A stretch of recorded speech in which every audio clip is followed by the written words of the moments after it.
La quinzaine du Conseil des Béninois de France s'est poursuivie ce vendredi 6 janvier 2023.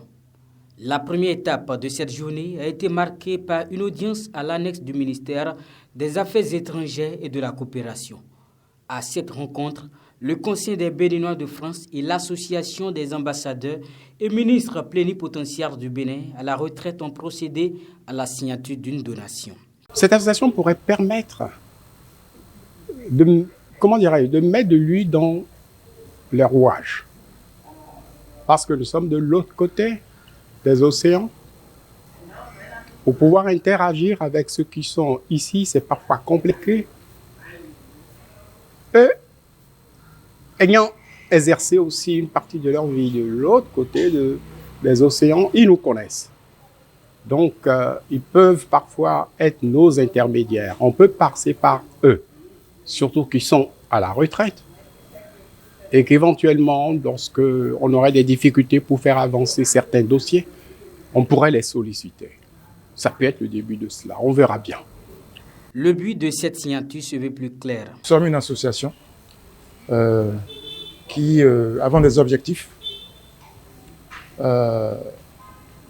et dans la poursuite de ces objectifs-là, nous établissons des partenariats avec des associations sœurs, des associations capables de nous aider à progresser.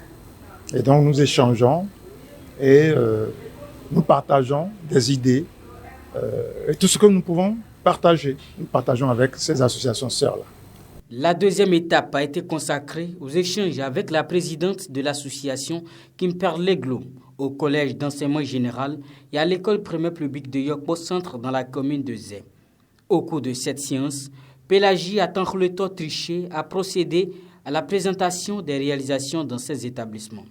Un an de collaboration, les actions qu'on avait faites la dernière fois, vous avez vu sur le mur, le local, toutes les personnes qui ont participé, il y a le Praosim aussi. Voilà, donc je crois que c'est un de très bonnes voies et je compte sur le président Jean-Charles Ahomadegbe et tout le groupe que la collaboration soit une très très belle collaboration. Si.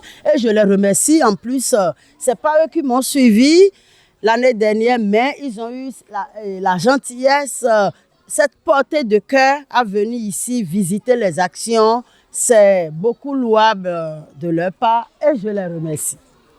Les responsables d'établissement ont profité de la visite des deux délégations pour formuler leurs doléances. Cette nouvelle année, que l'ONG nous aide à avoir une clôture, à clôturer notre école, puisque sans la clôture, nous ne pouvons pas y mettre nos jardins. Nos jardins causent problème, parce qu'il y a la transhumance, il y a des bêtes qui traversent l'école, donc les passants aussi, donc l'école est exposée à tout.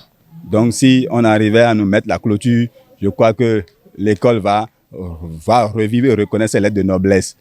Et aussi, notre cantine qui est à moitié achevée, nous voulons que l'ONG nous aide à achever aussi. Du primaire comme du secondaire, nous avons les mêmes doléances. Quand nos enfants quittent le primaire ici, ils doivent aller au secondaire. Nos professeurs qui sont là-bas n'ont pas de salle de classe, là où se reposer. Donc il y a tout ça, les enfants font des classes volantes. Il y a tout ça là qui piétine, qui mine le développement du secteur éducatif dans la localité de Glo. À l'heure du bilan, le Conseil des Béninois de France se dit satisfait du niveau d'avancement des travaux et espère pouvoir mieux faire.